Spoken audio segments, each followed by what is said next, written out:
Good day, class, and welcome to our lecture over research and support. In this lecture, we will be covering three main points. We will first cover a basic understanding of research.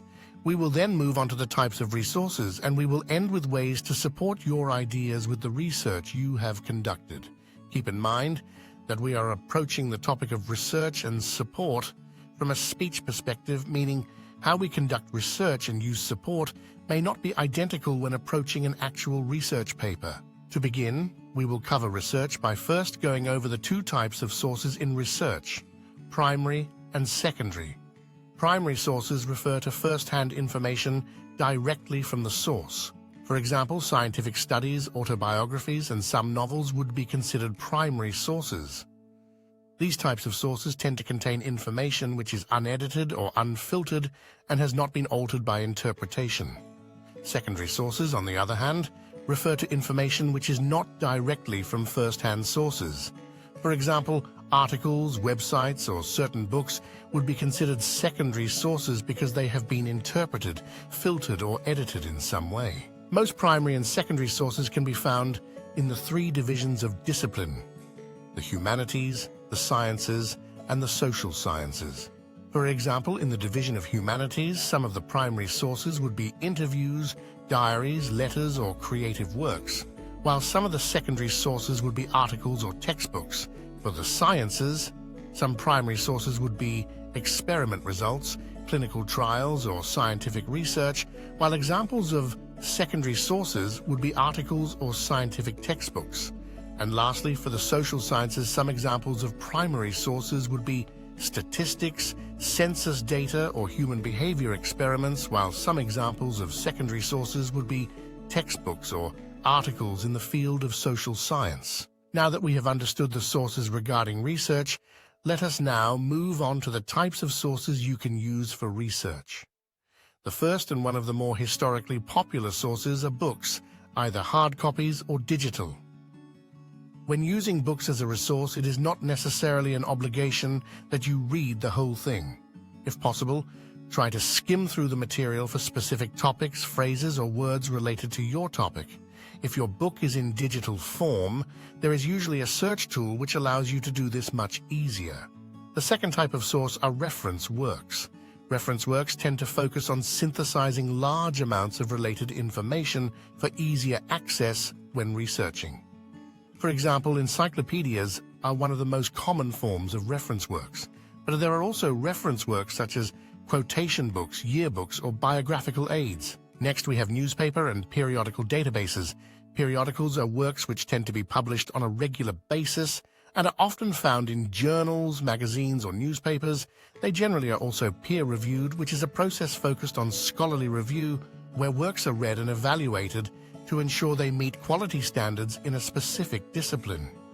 Peer reviews are often a requirement before someone can publish in academic journals.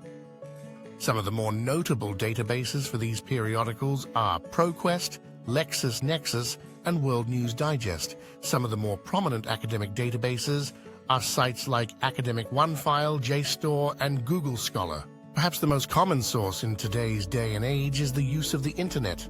There is a plethora of search engines such as Google, Yahoo, Bing, and DuckDuckGo. But whichever you choose, try to narrow down your searches as much as possible. Try typing in questions and seek out information under other search options such as images, videos, and discussions. The internet offers quite a variety of gateways for information, such as virtual libraries like Project Gutenberg or Bartleby, as well as many government resources such as the Census Bureau. There are also some basic guidelines to keep in mind when searching and using documents from the internet. Make sure you're able to confirm the authorship of the document, observing their qualifications or credentials, and if possible, looking for their homepage or previous works. If an author is not visible or perhaps is absent, try looking for sponsorship such as a business, government agency, or interest group. You should also look out for the recency of the document by observing any copyright dates, publication dates, or last revisions.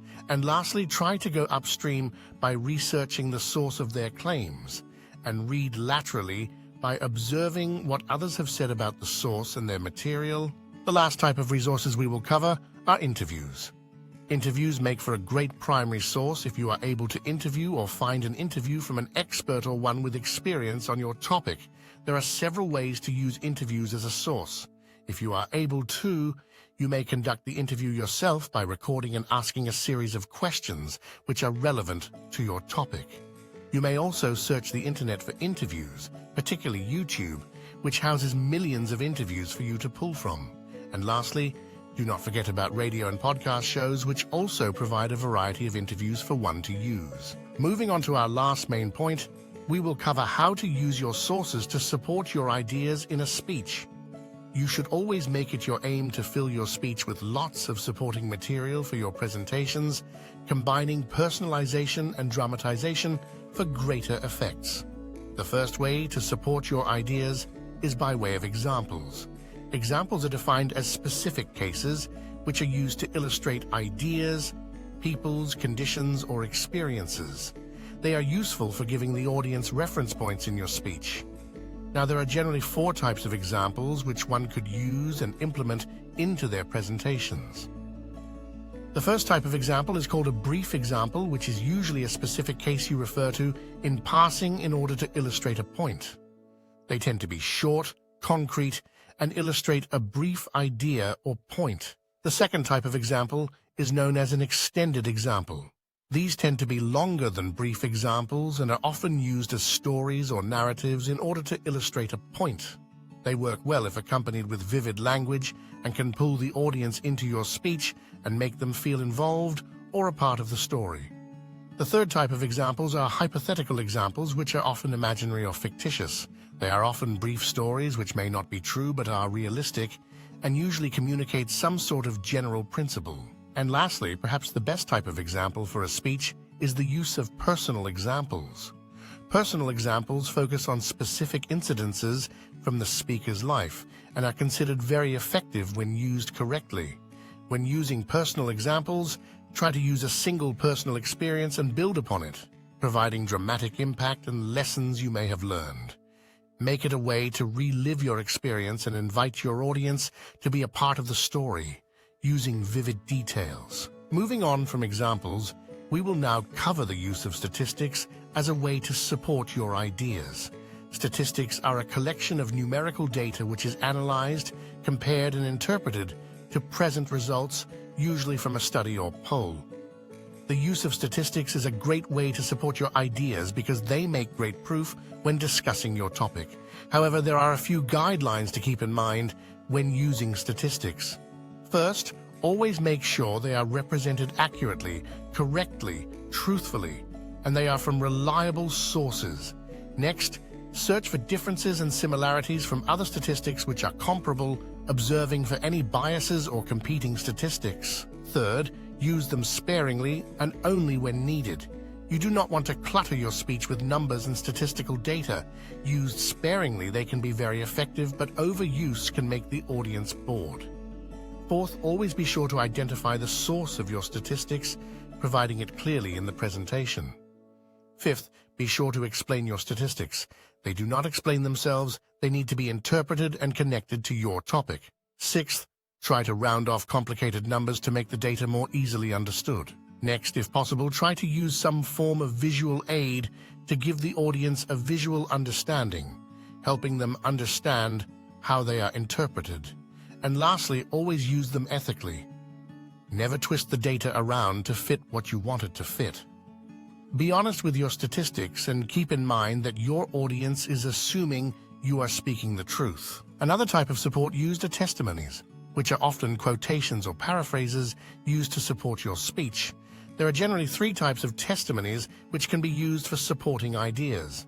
The first type are expert testimonies, which are usually from individuals who are recognized as experts in a particular field. These tend to carry a weight of authority due to their credibility as experts. Another type of testimony are peer testimonies. These tend to be from ordinary, everyday people who have had first-hand experience of your subject. These are often great for support because they tend to be genuine opinions about personal experiences, not generally holding a bias. For example, when we often seek to purchase a product or try some new restaurant, We often look towards reviews which contain personal testimonies in making our decisions. The third type of testimony is known as personal testimonies.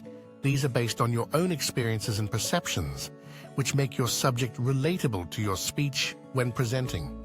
Now, moving on to our next way to support ideas, we come to the use of narratives. Narratives are the use of stories as a means to emphasize, clarify, or dramatize your ideas. They can be used to conjure up powerful emotional reactions in your audience, allowing for a way to relate to them. They can also aid in building up your credibility as a speaker, since you are sharing your own experiences. Those cover some of the more basic and well-known ways of supporting your ideas. There are many other ways to do so, such as using surveys, giving definitions, or using descriptions, but the former examples are perhaps the most common when presenting a speech. And that will do it for our lecture for today. We have given a general overview of research using both primary and secondary sources, the types of resources, and the myriad ways of using information from those sources to support your ideas. As you research and bring together your speech, think on the many types of resources you can use and try to implement a variety of ways in supporting your ideas. This will help ensure your speech is both credible and entertaining.